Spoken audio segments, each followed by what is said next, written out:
Hello and welcome to Radio Writeoff. I'm Cool Scratch. I'm not a hat. I'm Gardez. Who is our special guest speaker this week, because he was like, hey, we should do the write-off when I can listen. And I was like, yeah, we should. And then you should come talk to us. So he did. So that, if anyone's interested, is how to get invited onto our show. Yes, bug us. It works. So you might notice we're back for a second time this round, which is something we've not done before. We decided this round we'd like to do a prelims podcast and a finals podcast, sort of to try and divide up the attention a bit between what gets talked about, because usually we just end up talking about finalists, and that's not really very fun. But yeah, and it ends up podcast. Yeah, and it ends up being like an hour long, which is kind of a long time to listen as well. So we thought maybe that might be good. But if that's all of our announcements, I think, without further ado, let's talk about some stories. So we've had some kind of like controversial stories that got a fair amount of discussion this time. A Man Must Learn to Love is one of them. I know. I think I've said basically everything I want to say about that one. But if you two have any comments you'd like to throw in there? Sure, I'll go ahead and start. It's ironic, we were trying to decide earlier if we wanted to discuss this one or not as part of our stories, and right. I guess we're going to discuss it anyway as part of our most controversial stories. I really appreciated the writing and the concept that went into this one, but I was saying earlier it kind of came off as a little preachy, and I think it's possible to say that, regardless of whether or not you agree with the message that it's trying to send, regardless of that fact, we can all agree that it's no fun to really, have someone just kind of tell you, a really moralistic story. Now, people do go to church on Sundays, so I guess there's a market for that kind of thing. But perhaps I'm just not part of that market. And this story just kind of came across as, here's the moral, and I'm going to tell it to you 3 times, and don't make me come back and tell it to you a 4th time. And I think that's why. I think that's why it got the controversy, because some people, they're appreciating it for its message and its writing, and some people just kind of get rubbed wrong by the way it tells its moral. Yeah, I mean, as someone who goes to church on a Sunday, I would say I do appreciate a more nuanced view of things at times. And I mean, I guess like what you're saying, it definitely is the safe choice, like to just not push things too hard, or to like perhaps in a more nuanced way to present opposing views. But on the other hand, I do also kind of think stories should say things and have morals too, and it's like that whole thing, like, well, I mean, should you say something or should you not say something? Yeah, I can appreciate that. I've certainly lost enough rounds writing about refugees at this point that I felt that particular sting. So, author, I know where you're coming from, but I guess I see what it's like now from the other side. Quill, did you have any thoughts on that one? I know you thought it might be interesting to discuss. I have to admit, I found the ending of this one a little weird. I know you had, in your first comment of many on this thread, said something about 1 or 2. something about it falling apart for you in the last scene. For me, it really fell apart with the final message being delivered. Like, throughout, I was enjoying myself. It was nice. It was predictable, but nice. And sometimes it's nice to have something a bit predictable to read. It had a nice flavor to it. Like, yeah, I liked the world and all of that. It was nicely done. Sorry, go on. Yeah, but you get to the end, and it sort of becomes not very much at all. You get this. You should have learned to love that which will be instead of that which is, and that doesn't really seem to gel with the message before. I mean, I totally agree with you, and that was what I think was my biggest problem with the story, was that I couldn't reconcile the characterization with the moral at the end. Yeah, I think that wording is meant to be saying something about you should learn to embrace change, but have learned to love that which will be. It doesn't quite seem to mean that for me, and that bugs me. That just bugs me. Yeah, fair enough. I wonder about the disparity between the title, A Man Must Learn to Love, and the thing the Jinn keeps saying, only Allah is eternal, which kind of implies that you have to, just accept change. And I'm wondering, are those two congruent? Is the author saying a man must learn to love change?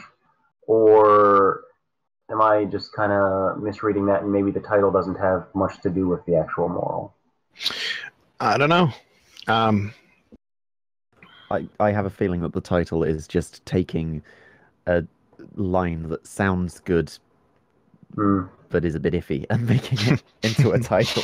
No offense to the author, but that's a perfectly valid way to title things. It is, but if you're going to write a moralistic story and give it a name like A Man like Must do something, then I'm kind of going into the story expecting that it's going to be about love, and well, I mean, I'm not sure I got that impression. Sure. Huh. Well, were there any other stories that struck you guys as getting a lot of discussion? Maybe I should open the gallery here and take a look if there's any that I remember as... There's only a handful. I don't know if we want to restrict ourselves to just the finalists or not. No. But How to Play did. I will say I kind of feel bad for Elise here, just because most of the controversy seems to be over this game that describes. Yeah, it did get like 4 people jumping in going, well, I'm an expert in video game conventions. Yeah. And I was like, well, that's interesting.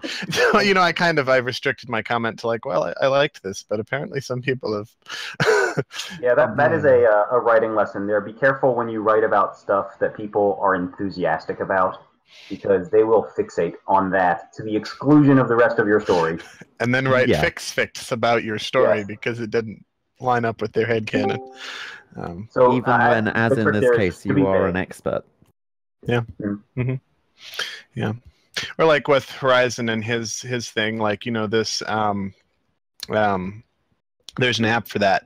In his wrap-up post, he said, well, Vigilante is an actual app that people are making. And I was like, well, that's interesting. So yeah, there is definitely an element of how people perceive things besides how you write things. I think that's something writers just have a certain, or not writers, readers actually have a certain responsibility. Talking about Horizons, especially in a speculative, like sci-fi type story, you just have to accept. If Horizon writes a story in which there's an app that lets people listen in on 911 calls, we just have to accept that, okay, this is a thing. Well, and with the story, I mean, and there's levels to that as well, because like willing suspension of disbelief is like what the writer is going for, and it's the writer's like, I mean, I believe that a writer can sell you just about anything in a story if they know what they're doing, and they can make it fit within that willing suspension of disbelief. And that's different for different people too. Like Hayes said about A Shadow of Thought. What broke his suspension of disbelief there wasn't even something that the story really, particularly pushed one way or another. It was fairly incidental, and it just caught him for whatever reason. So, I mean, it is different for different people. But I don't know. I think it's hard to appreciate any science fiction, much less fantasy. I mean, if magic is a thing, people are going to nitpick that to death.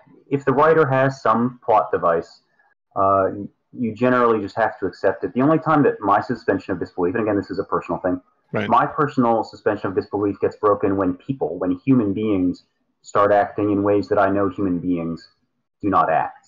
Well, and I feel like that was more of my problem with there's an app for that, was that like I just didn't see why this app was such an important thing to the story, because like it was presented as being useful and effective, but when I thought about it, I'm like, if it was really that useful and effective, like, wouldn't people have done this already? Because the resources are totally there. Yeah, we have police scanners. They exist. Right. I mean, and when Horizon in his wrap-up, he presented it a little differently. He's like, well, it collates and organizes, and like that is effective. I mean, apps that do that can do more. But I don't know. It's interesting. I think we've covered most of the controversial ones. The other one that had got a fair amount of comments here is Sora's Council, but we kind of wanted to talk about that one in our like spotlight section more anyways. So maybe we should move on to that. Say honorable mentions or personal recommendations. Should you do honorable mentions first? Are there any ones that fell out of the finals that you think are really worth a look personally, either of you? It was already discussed in the prelim round, but the Path of Vengeance, and I fully agree with the criticism pretty much everyone raised, that this was a very kind of cliche story. The characters were basically cardboard cutouts. I think Monoceros described them as, and yeah, totally correct. But I thought the quality of writing, the descriptions, the dialogue, I thought that was going to be enough to drag that one across the finish line, and it turned out it was not. Yeah, and that brings up, I think, Lise, and you were discussing this in the chat earlier, and I remember thinking, well, you know, like, with such a small word limit, it's like stories can choose to do a couple things. Like they can do one or two things. Yes. And if they do enough things right enough, then they'll end up in the prelims. And I guess, like, I honestly felt like the only character that bothered me in that one was the priest, and we talked about this, I guess. But yeah, I don't know. But I guess as like the whole story building thing goes, it definitely had the quality of writing. I just feel like it didn't have enough of anything else to pull it up, I guess. And you know, I've certainly been in that position where I have an idea, and then I actually get to writing, and I realize my idea doesn't stand up. Like there's a critical piece missing, and it's not going to work. So I'm like, okay, well, I'm just going to write as pretty as I can. Yeah. And hope that suffices. Sometimes it does. Sometimes it does. Sometimes it does not. Unfortunately, not in the case of Path of Kings. If we're going to talk about things, I would like to briefly, even though we talked about it last round, just honourably mention Ramblin' Johnny Shines. I did not expect it to make the finals. Sure. I'm sorry, Balloons. Even I, your staunchest supporter, did not. But I did really enjoy it, and it's a bit of a shame that it didn't, to me. That's all I'm going to say. Since we're, just very briefly, when we're on that, it says in there, it was 38 in Laos in one of the lines. Is that a typo, or are we just assuming Grandpa is getting a little hazy? I'd assume Grandpa's getting a little hazy. Okay. For a moment, I was like thinking, like, are we talking about like Vietnam War II in the year 2038 or something? But then the rest of it didn't match up. I actually didn't catch that as being a problem because I don't do dates very well. So I totally missed that. Yeah, the Vietnam War was not in 1938. That was World War II. Okay. Actually, before World War II. Well, I mean, people were in the Pacific in World War II. Yeah, but not looking for Charlie in North Vietnamese tunnel. Fair enough. Well, there was kind of this thread running through that whole thing about feet. You know, it starts with someone falling off and breaking his leg. I don't know. We should have discussed that last week, I guess. But okay. Probably should. Yeah, that's right. We did discuss this one. I'll shout out to Quill Scratches, an almost perfect verse in a long forgotten tomb, for being a interesting story that really confused me, and Horizon 2 apparently. It's any consolation, it confused me too. Okay. But it was pretty interesting, and if you enjoy being confused, you should read it. So yeah, got some honorable mentions there. I will choose to take that as a compliment. And I guess go on to it'd be personal recommendations, but just story discussion as well, I think, because we've picked 5 stories that we all think are worth discussing, so they should count as personal recommendations for this round, I guess. So, shall we go with one randomly here, the coup? I'm down with that. The Coop, yes. This is Cold's private theory that it's actually about the car. Yes, the title was just misspelled. He forgot the E. Yes. Do you think this was Jaxie, perhaps? Well, I always default to he when I'm saying things. Okay. That's just a hang-up of mine. Sure. I will say Horizon did mention, he asked in his review about the title as well. And I thought, if you look at the bottom, the stove is talking, and that's a line I never thought I would say. The refrigerator says, a certain amount of disruption is to be anticipated following a change of kitchen administration. I think the title, it does refer to the kitchen coup, if you will. Yeah. The refrigerator now runs the kitchen. Well, that makes me wonder, what was the fridge and the stove's position beforehand? Did the stove boss the fridge around before? I think if you look at smart appliances in kitchens, the two that always seem to get, well, I guess dishwasher as well, but the two that always get discussion are the stove and the refrigerator. Sure. And coffee maker as well, but come on, coffee maker's never going to run anything. The stove and the refrigerator, they're the two kings of the kitchen. Can you imagine the outrage if someone killed the coffee maker? True. true. Yeah, no, this is interesting. I did like the small caps in here, actually. Because I remember we talked about small caps in a story a couple rounds ago where someone used small caps for an AI voice, and I was like, I don't know how I feel about this. Kind of, sort of, kind of not. For whatever reason, they seem to work really well here. Like, I didn't see anyone commenting on them and saying they should not have been small caps. I'm not normally a fan of small cap or any kind of gimmick. Let's call it. Let's call it a gimmick. I'm not normally a fan of that. It didn't bother me. Okay, that's good enough then. For me, I've always found small caps dialogue never fails to remind me of Terry Pratchett and death. Because, I mean, come on, it's pretty iconic. And I have to admit, the voicing here kind of fit. There was definitely that sense of just not quite really understanding, and also, you know, that sense of sort of light-hearted, not really attempts at humor, but accidentally being funny. Like I have already contacted the police and assured them that all is well. Just you may glaze. You know, after reading that, I was like, yeah. I was like, I wonder if the police in this alt universe like monitor their phones, and when they get a call from like Smart Appliance saying "Do not worry, everything is fine," they just like go there, you know. That would be sensible. And like the appliances just like wouldn't catch on because they're like, well, of course it's logical that if we tell them not to come, they won't come. I also have to admit, one thing that really got a giggle out of me in this was the Samsung Galaxy 14.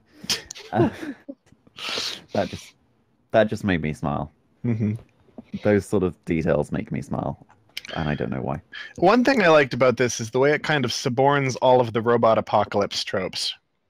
You know, because it seems like our current zeitgeist is obsessed with apocalypse in one way or another. There's like zombie apocalypse, nuclear apocalypse, robot apocalypse. I mean, they're like all about these apocalypses. And this one's just like, nope, we're going to have some giggles instead. And I really appreciated that. Like, I mean, I like comedy that makes me laugh, and this was pretty good comedy, made me laugh. But I like it even better because it also kind of pokes fun at things I kind of also dislike, which is all of this grim darkness apocalypse stuff that just kind of floats around in the literary fields. So yeah, I thought that was good. I always just appreciate a comedy. You know, I've written a couple to myself, and I appreciate how hard it is to write a comedy, especially in such short time. Like it hurts you sometimes trying to write these things. So, you know, I've never actually tried writing a comedy, you know, and I really should at some point because it seems like it's a thing worth doing. But it's just, I don't know. But I think I understand, you know, some idea of how difficult, because that's part of the reason I've never done it, is because I feel like I have no idea what I'm doing. But, I don't know. Some people do really well with them.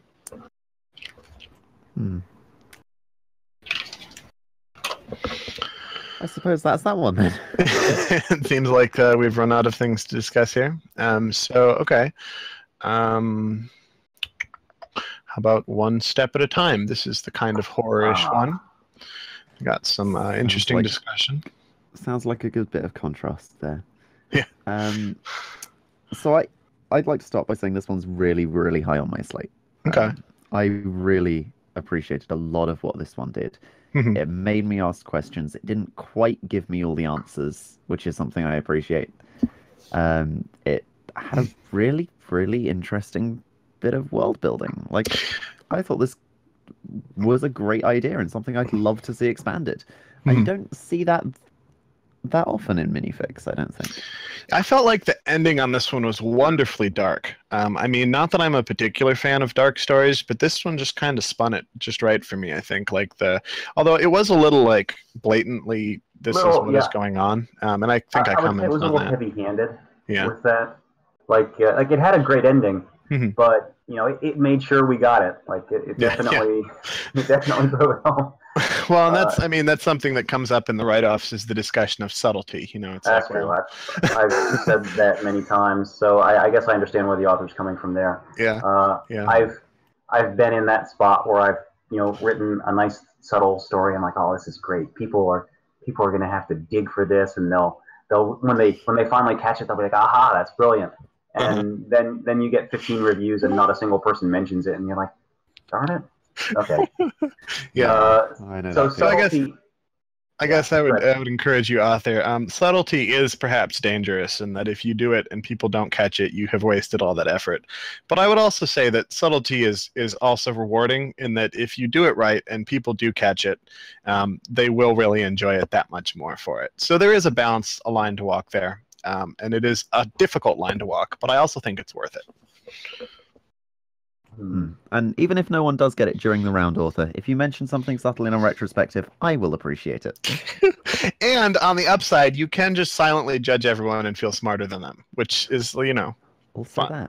that. So long story short, we think this could have been more subtle. Yeah, but it was wonderfully dark. We did have an interesting discussion before we started about the italicized text in this one, which I know came up in a couple of the reviews as well. It is, and I guess I'll start. Normally, when I see an italicized text like that, my automatic thought, and this story actually uses it this way later on, that is a personal thought or an experience. It's what's going on inside the head of our point of view character. And our point of view character in this case is Rachel. So when I see that italics, I immediately think this is what Rachel is thinking to herself. It's what she's seeing in her mind.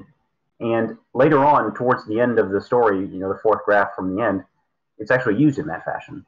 Mm-hmm. So those kind of textual cues to me were like, okay, Rachel is experiencing these kind of flashes. But if that's the case, then we got problems, because the story goes on to tell us that Rachel doesn't have precognition.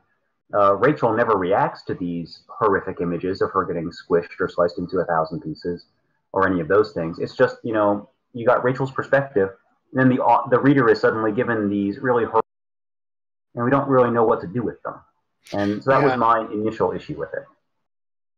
Yeah, I feel like there is room for discussion about whether the viewpoint is really Rachel or what exactly. Like maybe the first half is from the guide, the second half is from Rachel. Although there's also these italic things in the second half, so maybe that doesn't work.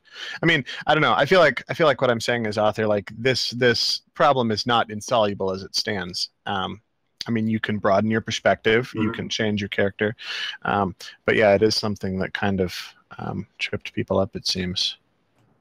Yeah, and I guess, I can see the first section. The perspective is very light. There's only one or two thoughts I could say that it really comes across as Rachel's perspective. The second half is more clearly hers. Mm-hmm. Yeah. I have to admit, it's interesting.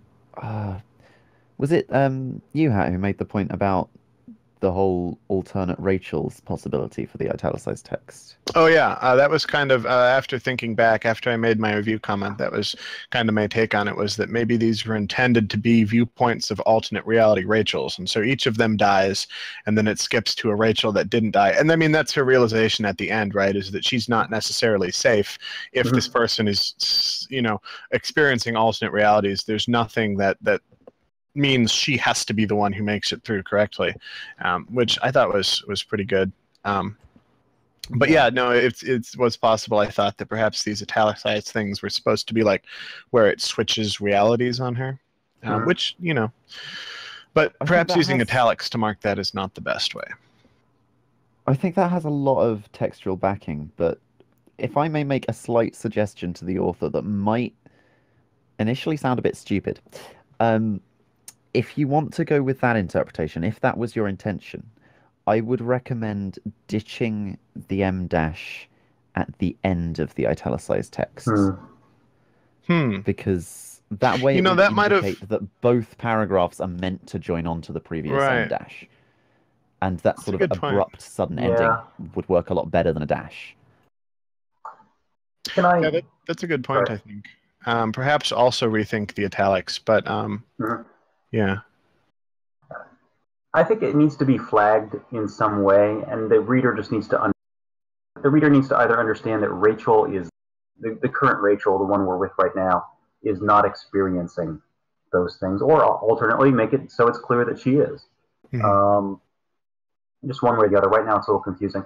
I will say one thing that bothered me. If you go down towards the end, the sixth to the last paragraph, it has a narrative device that I don't like.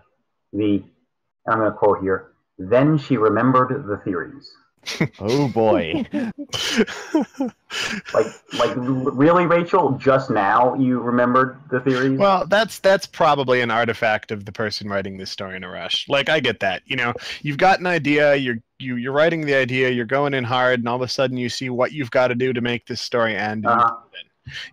And so like I agree that is slightly clumsy writing, but I mean, I don't know. It's probably just an artifact of the author writing in a rush. It reminds me of all of those ship fics where suddenly Rainbow Dash realizes she loves Twilight Sparkle, just out of the blue. Like she just like, oh. And then they kissed. And yeah, I've written one of those. I know what it realize. feels like. It's Yeah. not fun. I mean, at the very yeah. least, what they're not doing is saying like, "But little did she know." No, okay, yeah. That one really bugs me. If anyone has read my reviews in the Writeoff, they may have picked up on that being a pet peeve of mine, and they're not doing that, which is good. But Okay, I know exactly what sentence I'm using next Writeoff. oh gosh, So yeah, I think that concludes our discussion of One Step at a Time. hopefully. Okay, so Cold seemed excited to talk about this one, and Quill wants to have some thoughts about this one. So, what did you guys think of Sora's Council? Okay, I want to go first here. Okay. I adored this one, Mm-hmm. and to me, first off, the writing is pristine. I just need to get Okay. that out here. The descriptions, the choice of words. The author uses the word cruft in here, which I don't think I've ever read in a Write-Off entry. He manages to make this story seem a lot longer than it is, just by careful conservation of detail. There is a scene here that consists of 7 words, and I know someone in the comments said that you should delete that. I disagree. I'm a huge fan of those short paragraphs, short sentences, short scenes, and I think this story just did an excellent job of using them.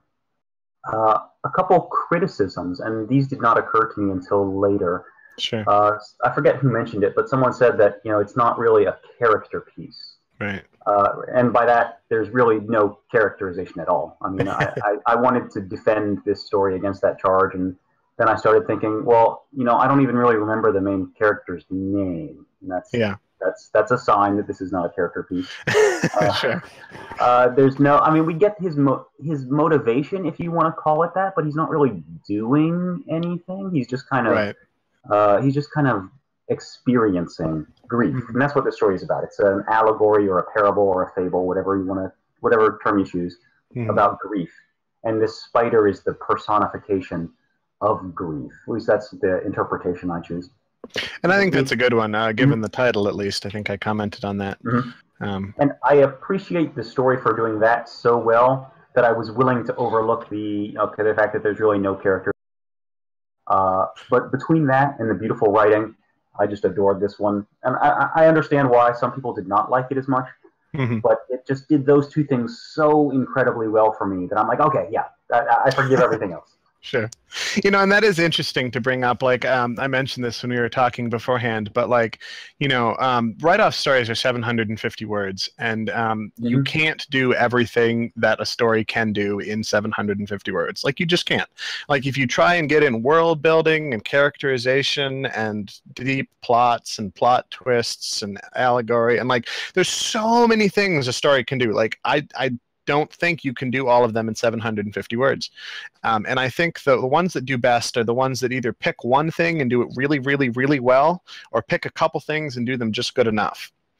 So when it says it is no characterization, like, I mean, they're right. There really isn't a whole lot here, if any at all. But, the things that it does do, it did them pretty well.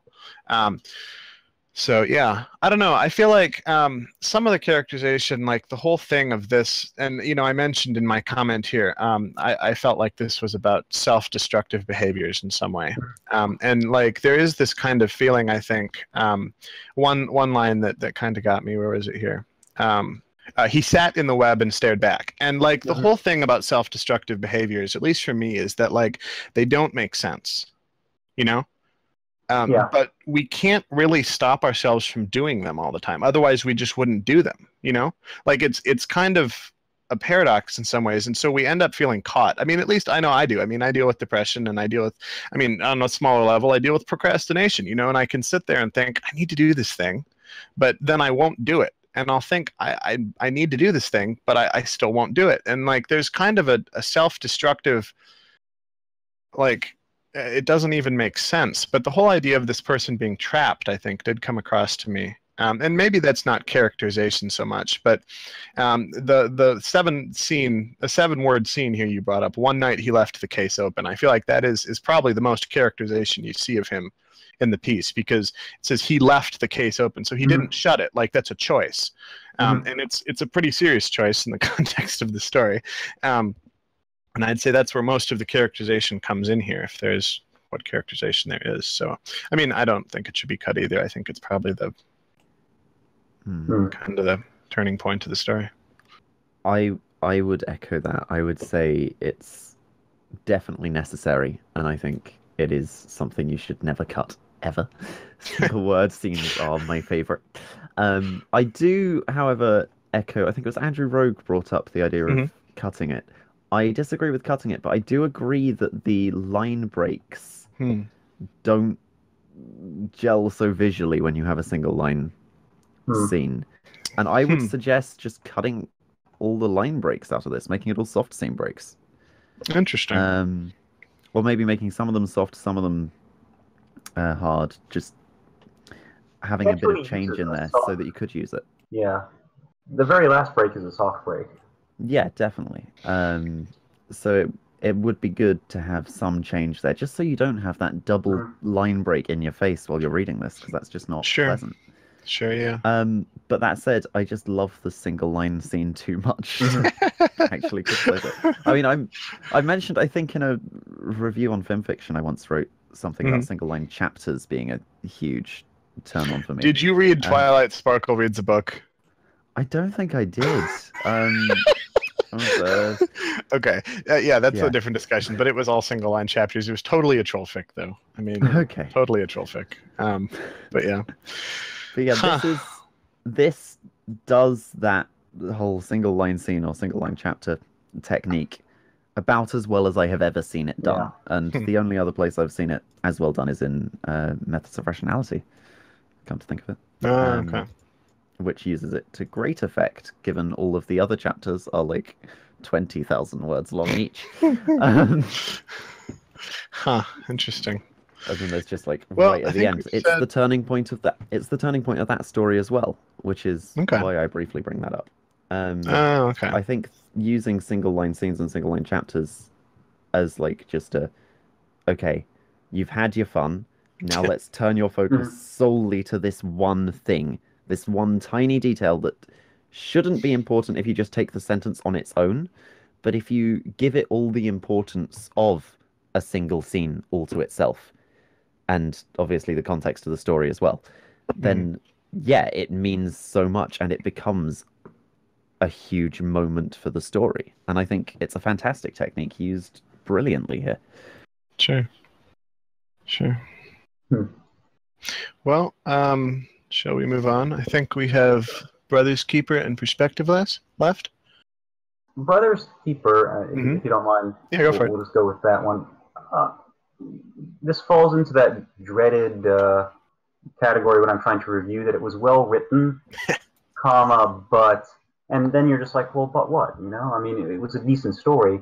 Right. And I had to struggle to try to kind of articulate why I wasn't rating it higher. I'm pretty high on my prelim slate. I think it was up, certainly in the top quarter or so. But my issue with it was that, first off, it kind of leaned on exposition for some of its stuff. And granted, in a 750-word story, you need some exposition. You're not going to be able to show everything you want to in 750 words. At some point, you just need to say, you know, okay, here's a little bit more information for you, reader. But it was a little blatant with that one line where the father goes, look, Steve, I know it wasn't easy living with him, but you know he's got a mental condition, and it's the kind that just keeps getting worse. And it's like, that was a little too much for me. I mean, this is the father talking about his son to his other son. Right. And yeah, I think he knows that already. It was just a step too far for me.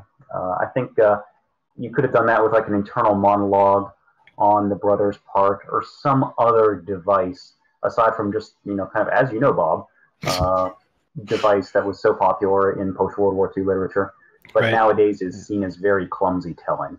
Mm-hmm. I mean, even if you'd started the explanation and then just sort of allowed the dialogue to trail off, that would have softened the blow of the exposition. Something more being said. Yeah, it would have softened the blow of exposition by leaving some things unsaid, and whilst also getting the information across. That's been my take on the whole show versus tell thing for a while, is that it's not about any specific thing you say or put in a story. It's about how much what you put in a story means. In that, like, how to put it exactly?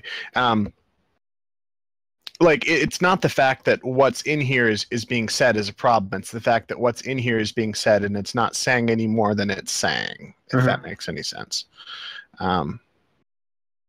So, like, if you put that information in a different way, it's not the fact that the information is in or is not in that's there. It's the fact that it's drawing too much attention to the author. It's the fact that it's being said too blatantly. And I don't know, I felt like this story was one with a really good idea behind it. I mean, this sort of like family relationship, like this is the sort of thing that gets people. And I mean, you see it in the comments, like several people were like, I mean, I might be too close to this to rate it almost, some people said, and like, that was great. Like, I thought that was really well done. Like, I mean, I get along well with my family, but like, I understand the sort of like political thought that goes on when you're dealing with people who you are closely attached to, but also mad at, and I think everyone does because it's part of the human experience. So like, I thought that was really good. I mean, whoever did this one, they grabbed a great idea to work with. They just didn't polish it out quite as far as they could have to make some of the critics happy. So. I have to wonder, and this is, I don't know how serious of a criticism this is. We're talking about these serious, the father's asking his son to take on this serious duty. And I had to reread the story to remember what that duty was. I thought he was like asking to take care of him. Then I realized, wait, no, he's just administering a trust fund. And yeah, but it's also being given authority over his brother. Does this actually explicate that anywhere, that he's getting like guardianship? Well, if he's administering the trust fund, I mean, okay, I don't know much about trust funds, but like, in all honesty, if there's money that you feel like it belongs to you and it's given to someone else to control, you're going to be pretty mad at them. There is the line, I too would have talked to my son one-on-one when asking him to take care of his bastard brother. Oh, bastard brother. Yeah, interesting actually, the choice of the word bastard there. Yeah, I wonder, there's two ways to take that, isn't there? Oh, and then it does follow that up with, he wasn't actually a bastard. He wasn't actually a bastard at the same time, which is actually a really nice sentence. I like that. I wish he'd left that sentence off. Interesting. I'd rather have the ambiguity there. Sure. Fair. I think utilizing the ambiguity of that sentence, using bastard in two different ways to also remove ambiguity, is snazzy enough to forgive. Or make the good son the bastard. Come on. That's true. Come on, but that's basically writing a different story. I mean, at some point, your advice boils down to just write a different story. Just write a different story. Sometimes that's the advice people need, but I don't know. It's not always useful advice. Yeah. To quickly riff off a point from a little while ago, you said something about things doing more than just saying things. Yes. I vaguely remember, I think it was the Royal Guard had something they called the Rule of Dialogue, which I thought was really interesting. And that says every line of dialogue should do at least two things. I think that's a really interesting rule to consider, but I think you can apply it to more than just dialogue. I think you can apply that to general sentences. Every sentence should, if possible, do more than one thing. Obviously, that's not always possible. Obviously, sometimes you need the sentences there just to add some structure or to give a certain bit of information that the reader absolutely critically needs to know.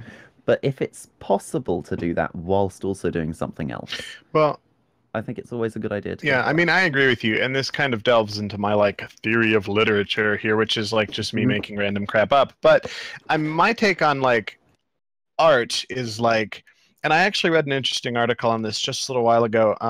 didn't agree with everything the guy said, but he made one interesting point. Like, art exists at our interaction with information, you know? And so, like, when an author makes art, what they're doing is they're putting information out there, and then like the audience comes along and interacts with it. And so he's like, this is why we can find art in, you know, nature, because we're seeing information that's there and we're interacting with it. But like, I mean, and I've thought for a long time that art is about patterns as well. I mean, when I was little and I wanted to draw, I would draw things like squares. And I quickly realized that squares are not very beautiful. But I came to the conclusion that, like, my brain grabs simple patterns very easily. You know, arithmetic, I did all right at, you know, this and that. But, like, I feel like when you get up into better and better art, or perhaps more and more finely crafted art, what you end up doing is you're going into deeper and deeper patterns, you know. So you get like rule of 3, where you divide the scene up into 3, or you get like the golden ratio, where you've got like 2.5.43. I don't even know what it is. But like, my take on the thing is that, like, the reason we want dialogue or scene or anything like that to do more than one thing is because what we're trying to do is encode more information in it. And like, if you look at stories like that, the good or bad to a certain amount of the story, like, it's how the information is relayed, it's how it's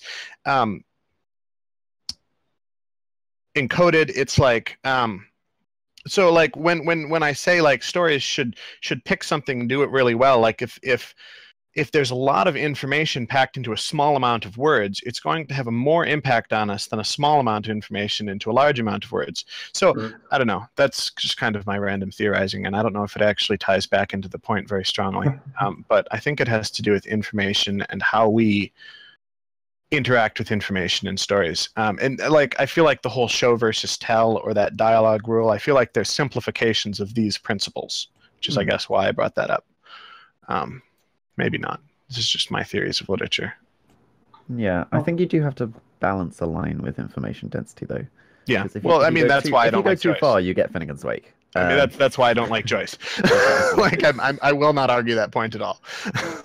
It's generally advised not to go for information density over readability. Yeah. Well, what you end up running into there is where, you know, your encoded information is impossible to differentiate from pure chaos. It is, and you have to remember that dialogue is supposed to represent how people actually speak. That's true. And humans do not plan out their conversations to the nth degree like an author does when he's writing a story. So I'm always careful when I'm writing dialogue to add a lot of those verbal stutters and tics in there, just to try to add a little bit of verisimilitude to it. And I know a lot of authors don't do that; they leave them out.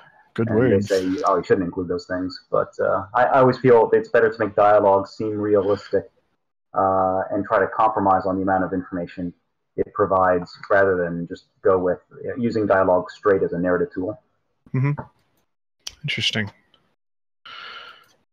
Well, I think we've covered most everything in that. Is that everything? Brothers Keeper, perspective. Yes, perspective was the last one. And this was the one with the spirit in the Tibetan mountains, which I think was called a wisdom spirit, but is actually a knowledge spirit. My trouble with this was, and it was right at the end, you know, the spirit is giving this pretty good business statement, you know, talking about, you know, pretty basic stuff when you think about it, like, hey, the internet is bad for brick and mortar stores. And it's like, yeah, no shit, that's the 90s fault. And the response from this guy is like, I came here for wisdom and you're babbling about nonsense. And I'm like, are we listening to the same person? Because she seems to, like, I'm not hearing nonsense from her. I'm hearing, like, you know, business 101, the stuff you should have gotten in your MBA class.